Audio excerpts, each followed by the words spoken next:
Hello friends and neighbors. I wanted to come out on this beautiful fall afternoon and show you a neat little product that I got from Joel Hooks. Those of you who follow this channel here already, you're already familiar with Joel Hooks. He's up there in, I think he's in Vermont. I get Vermont and New Hampshire mixed up. Anyhow, Mr. Hooks is way up there in the Great White North somewhere in New England, and he's an expert banjo player. He's an expert on sort of golden era banjo history. I would consider the golden era of banjo history to be anything from about 1880 to 1920 or so. He pretty much knows everything there is to know about that period. Fascinating guy to talk with, and you can actually raise him pretty easily either on Facebook or through his website. I will have a link to his website in the description of this video, so if you go down there, get past all my other links, and you'll see the link for Joel Hooks' website. That website is banjothimble.com. Just like you'd put a thimble on your thumb when your grandma used to sew your quilt for you back in the day, banjothimble.com. So all that aside, you can get a great source for finger picks, bridges, etc. I want to show you this product here that he's got. He sent me this as a sample. So you see this strange contraption here? What you've got is two pieces of threaded maple there, wooden, think of them as just wooden screws, and two simple pieces of maple here. And you can use this as a, if you unscrew them, they get loose. And you can move this. This is a mute. So you see a lot of sort of mainstream old-time banjo players, they'll typically put a sponge or a sock or something up here. Usually they put it here to muffle the sound when they're down picking. You can do that with this. The beauty of this mute is that it's adjustable, so I can make it loose, or if I tighten it up, I can put a lot of pressure in there to where you can't hardly move it. So if you want to just let's try it out. So you heard me play that first clip, and I had it back here, which I think the optimal position is down here toward underneath the tailpiece. We'll talk about that in a minute. Let's listen, see if we can hear any difference when I down pick with the mute right beneath my picking hand.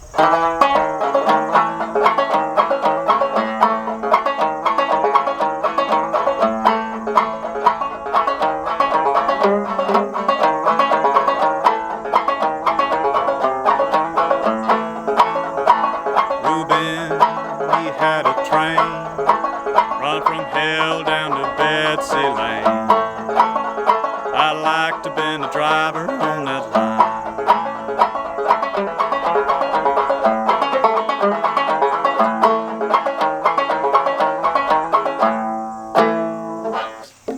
line. Now let's loosen up the screws a little bit. Let's bring her way back here to my optimal position. Tighten it behind the bridge. Let's listen again.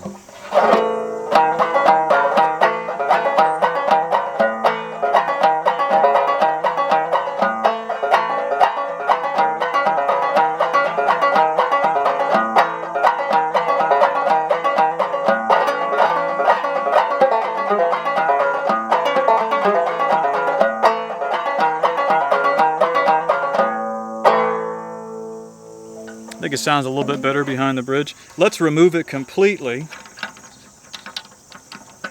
Get this thing out of here. Let's try one more sound sample with nothing in there.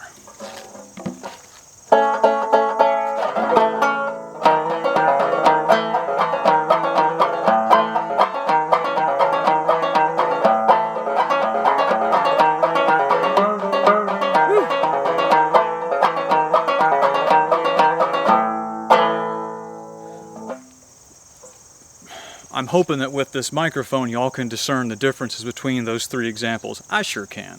I noticed that when it's played open like this with just nothing, there's nothing back here, wide open, you get that typical Luscombe sound. This is an 11 5/8 shallow pot, and you get this big wide open Luscombe sound, which I like. Luscombe's got, this type of Luscombe has got a lot of punch to it, but it's also got a big, deep sound to it at the same time, which I like. I like all kinds of sounds, but that's one sound I like. One way to, if you want more of a banjo-y, sort of a pluckier banjo-y sound, one way that you can get that is by putting a mute in. There's a couple different ways, but one way you can easily do it is by putting some kind of mute in here. I think the sock or the sponge is probably the least, sort of the sound, like the least auditorily pleasing method. A really nice one that you can do is take a piece of wine cork. You can cut that wine cork and do the same thing I did here, but with a piece of wine cork, and you can stick it between the dowel and the back of the head. And you can put that either up here, you can put it in the middle, put it in the back. You get different sounds no matter what you're doing with it. Wine cork works nice, or what I like this mute is really great. It's just this simple thing. Give you all a better idea of what it looks like.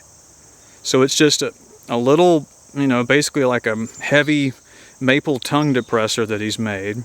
He's stamped his maker mark on there so you know that he's made it. And he's taken a Forstner bit and cut out some little shallow holes there. Those holes accept the tips of these screws. That goes in there. Now imagine that my thumb, let's get it down. Imagine that my thumb here is the banjo head and my trigger finger here is the dowel. That's where you put it. And then it will fit any damn banjo. That's the beauty of this. You fit it and forget it. you screw it down and get it nice and tight. I think this is the best of both worlds. When you use a sponge or a rag or a sock or something, you're just going to mute it. You're going to muffle the sound of it, which, you shouldn't ever need to mute your banjo unless you're trying to practice quietly or something. But it's crazy when I see somebody go on stage with a sponge or a sock stuffed in their banjo, or somebody goes in the recording studio with a sock or a sponge stuffed in their banjo. It's purely that's just a muffler. It's not even like a mute, it's a muffler. I don't understand why you would do that in a performance or recording setting unless your banjo actually sounds bad. Why would you do that? The banjo should sound good on its own. Anyhow, what's nice about this is, like, not only you see the craftsmanship involved and the quality of the material, but also this is an old-timey thing that existed. Joel didn't just make this up out of whole cloth. This existed before. He's copied this. If you want to know more about the history of it, I would contact him directly on that website, which I'll put in the description. You get a real person and he will actually speak to you. Great guy. Anyhow, let me show you all how to install the thing one more time. So it's very simple. You throw it in here so that you can see that Maker's Mark brand. Then you put this, get this, that's the tricky part, is getting this damn thing under it.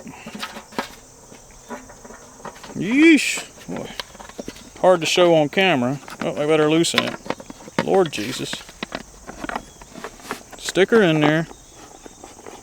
Get her tightened up. Okay, so it's in there now. And so, like I said, Joel, when you purchase this thing, it gives you a little bit of literature that explains the different positions and what they're used for. So I think this just kind of quiets it and stuff if you put it up here in the middle. But what actually improves the tone, makes your banjo sound better, is if you put it right behind. You see how my bridge is right here, my tailpiece is here. Put this thing behind your bridge and underneath your tailpiece and tighten it up nice and snug. I think it makes the banjo actually sound better.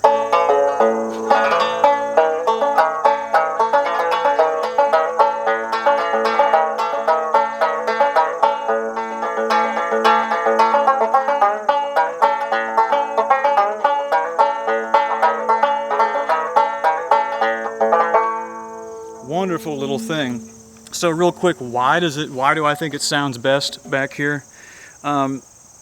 You want pressure behind your bridge. If you want that plucky banjo sound, you want some kind of pressure, as much pressure as possible, on the back side of your bridge. I don't understand why that is. You tell me, but I just know it works. So like this tailpiece here, I believe that's a Line and Healy tailpiece, which would not have shipped on this banjo originally, but it puts a little bit of pressure behind the bridge just because you have this bar, and so it is creating a little bit of pressure behind the bridge. The tailpiece that creates the most pressure behind the bridge, that gives you the most bang for the buck, is going to be the Kirschner tailpiece. K-E-R-S-H-N-E-R, I believe is the spelling. Kirschner tailpiece. You can get those in brass or nickel. That's the best one for your money because it's adjustable.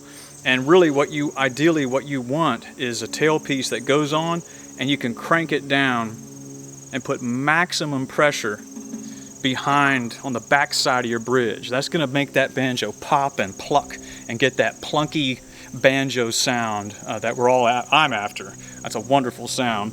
It's the banjo sound that we know and love. So, and since I don't have that, or if I just wanted even more plucky sound to get the max plucky effect, get a mute like this, or if you don't, if he's out of stock or if you don't want to buy something, take a wine cork, cut it to where it fits snugly under here, and stuff it back here under here. I guarantee it'll open up your eyes, your ears to some stuff. Like you probably won't ever use a sock or a sponge or a piece of foam or anything like that again.